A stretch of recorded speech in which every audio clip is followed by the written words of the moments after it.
Bienvenue dans l'émission Ose ta différence.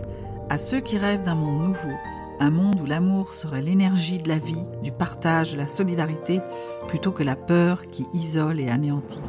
Un monde de conscience et d'unité. Je suis Catherine Tournedouet, coach booster d'énergie, guide des traversées qui vous aide à devenir pour exister. Avec ce podcast, je vous donne rendez-vous tous les lundis matins pour vous offrir un espace d'inspiration avec des clés, des réflexions, des témoignages. Il est temps de bouger, le monde t'attend. Ose ta différence pour faire la différence. À tout de suite.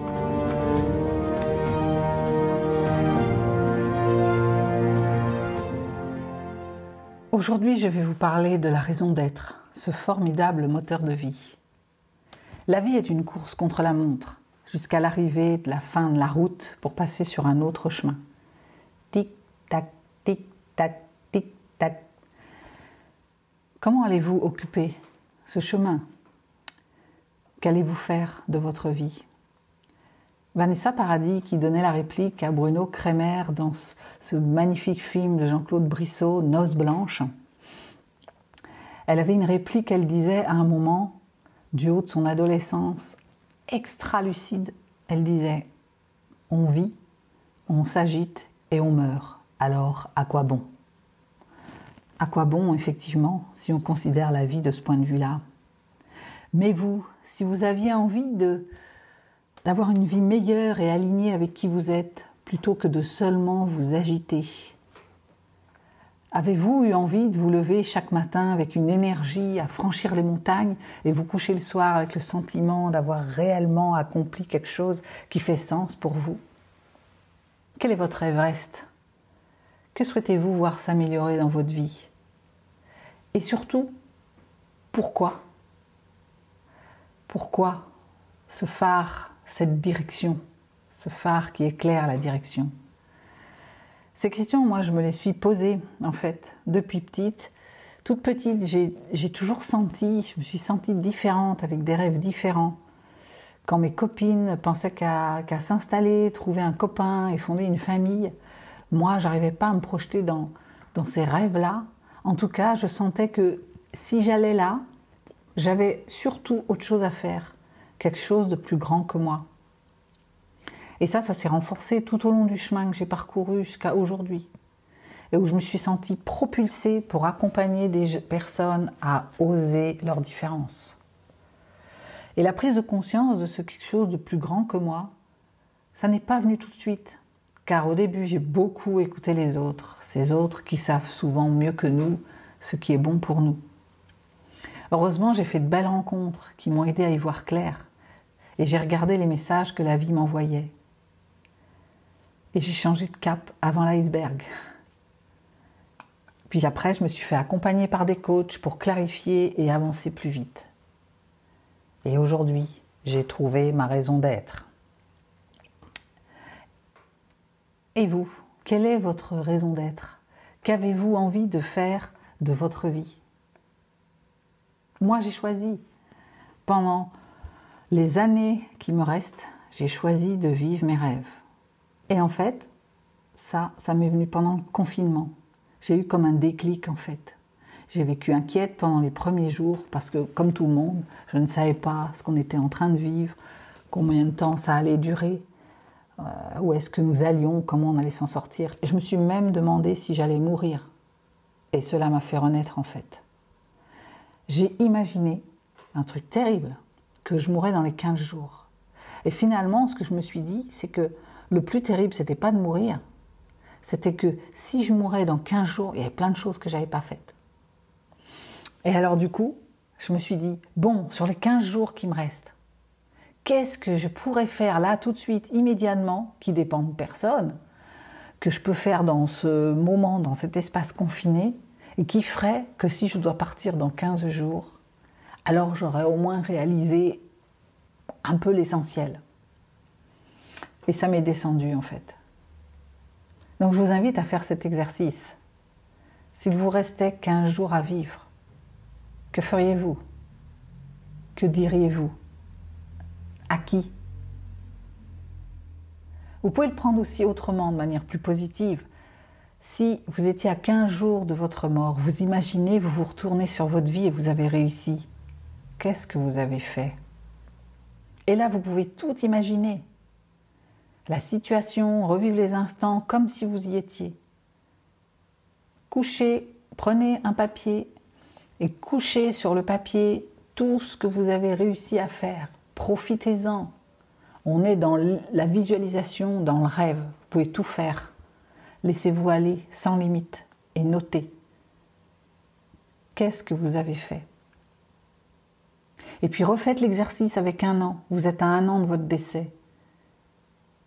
Et vous avez le choix. Qu'est-ce que vous avez lancé? Qu'est-ce qui est important pour vous, pour prolonger votre vie, pour vous motiver à rester? En fait, votre raison de vivre. Et votre chance, c'est qu'il vous reste peut-être encore 20, 30, 40, 50, voire plus, selon là où vous en êtes aujourd'hui dans cette course. Donc vous pouvez encore tout faire.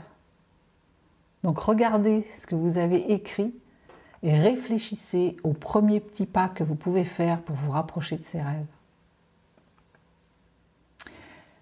Et pour avoir bien conscience du temps qui vous reste, je vous propose cet exercice, moi qui m'a bouleversé et qu'un coach m'a fait faire, et qui consiste à prendre un centimètre. Et sur ce centimètre, vous savez, ces centimètres de couture, prenez ce centimètre, mettez votre doigt sur l'âge que vous espérez atteindre, dans le meilleur des cas. Voilà, projetez-vous et vous vous dites, bah moi, peut-être à 80 ans, 90, 100, pourquoi pas, je ne sais pas. Mettez votre doigt sur l'âge que vous espérez atteindre. Votre doigt droit, pour les droitiers. Et avec votre main gauche, indiquez l'âge que vous avez aujourd'hui. Et entre votre main gauche et votre main droite, vous allez avoir un écart. Regardez-le, cet écart. Que ressentez-vous? Surprenant, non hein? Moi, ça m'a fait un truc dans le ventre et je me suis bougée illico. Pour finir de vous inspirer, si besoin est, je vais vous partager les 5 regrets des personnes en fin de vie. En fait, dans ce livre assez magique, je trouve, de Bronnie Ware. Bronnie Ware, c'est cette infirmière en soins palliatifs qui a posé cette question aux patients. Quels sont vos regrets, en fait? Elle leur a posé cette question pendant qu'elle les accompagnait durant leur dernière semaine. Elle a été tellement émue par leurs réponses, tellement sincères et authentiques. Et elle a surtout constaté des similitudes, en fait, des récurrences, et ça l'a poussée à les partager et à nous livrer, en fait, les 5 regrets les plus partagés. Je vais vous les livrer. Le premier, c'est le regret de ne pas avoir eu le courage de mener une vie en restant fidèle à moi-même, plutôt que la vie que les autres attendaient de moi. À quoi rêvez-vous qui vous fait sourire, mais dont vous vous dites que ce n'est pas possible pour vous? Ne laissez pas quelqu'un décider de ce qui est bon pour vous. Vous seul savez ce qui est bon. Ça va vous demander du courage, le courage d'être soi. Ça va vous demander du courage parce que je pense par exemple à la carrière où on fait souvent ce que les parents ont toujours rêvé pour nous, comme un rêve enfoui en eux. À faire ce métier décent qui va nous faire vivre, qui va nous amener une certaine prospérité, quand vous avez juste envie d'être artiste. Mais quelle est la chance d'être artiste dans une famille d'ingénieurs de père en fils? Comment résister et les affronter pour ne pas faire une école d'ingénieur? Moi, petite, je rêvais d'être clown, de jouer dans les comédies musicales, de faire l'actrice, de jouer dans les concerts. Et j'ai commencé par faire une carrière dans l'informatique. Donc, aujourd'hui, moi, je suis très heureuse d'être en chemin. Parce que je fais vraiment ce que j'ai toujours rêvé de faire. Prendre la parole pour impacter et changer des vies. C'est ce qui me porte, c'est ma raison d'être. Et je considère aujourd'hui que ma diversité est une richesse que je mets au service du monde. Et je n'ai plus peur de rêver grand, et je vous partagerai comment j'y suis arrivée. Le regret numéro 2. Je regrette d'avoir travaillé autant. je vous pose la question. Quels sont les moments que vous vous octroyez? Prenez le temps de vous la poser, pour vous retrouver et savoir vraiment ce que vous désirez. Combien de personnes ont travaillé, faisant de leur job une priorité, en se disant « je profiterai à la retraite », pensant qu'ils avaient un temps infini devant eux, avec tous les impacts de cette décision. Moi j'ai un ami, je suis désolée, ça va être un peu hard ce que je vais vous dire, mais j'ai un ami qui est mort dès le premier mois de sa retraite sans avoir profité du coup. Mais sans être sur des choses aussi dramatiques que ça. J'ai accompagné des clients qui ne savaient pas comment ils allaient occuper tout ce temps. Ils avaient juste perdu leur repère. Ils avaient toujours travaillé. Et puis, je comprends qu'on puisse accorder du temps comme ça à son travail. Et moi, je voulais juste vous partager que quand on fait une tâche qu'on aime, on n'a pas l'impression de travailler. Les heures que je passe à accompagner des personnes, à faire des conférences, ou à transmettre dans mes formations ou dans ce podcast, j'ai vraiment pas l'impression de travailler. C'est que du bonheur. J'aime tellement ce que je fais. Qu'aimeriez-vous faire jusqu'à la fin de vos jours?